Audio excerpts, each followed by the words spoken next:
সম্মানীয় দর্শক বন্ধুরা, বাংলা শস্য বীমা যোজনায় কৃষকদের জন্য একটা বিশাল খুশির খবর রয়েছে। কারণ বাংলা শস্য বীমা যোজনায় আবেদনের সময়সীমা বাড়ানো হয়েছে।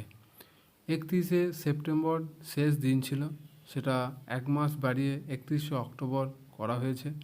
মাননীয় মুখ্যমন্ত্রী উত্তরবঙ্গ সফরে গিয়েছেন, সেখান থেকে উনি ঘোষণা করেছেন যে সকল কৃষকেরা এখনও আবেদন করতে পারেনি সেই সকল কৃষকরা এখন আবেদন করে নেবেন এবং 1 মাস সময় রয়েছে।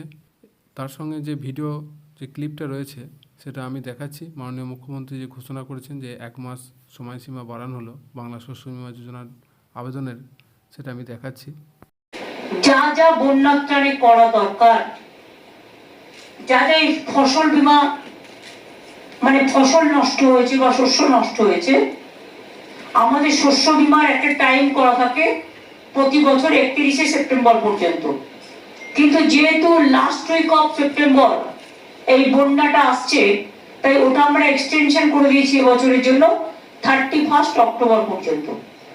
বৃষ্টি যেই থেমে যাবে, শস্য বীমার আন্ডারে টাকাটা total government of West Bengal দেয়। চাষিদের 1 পয়সাও দিতে হয় না।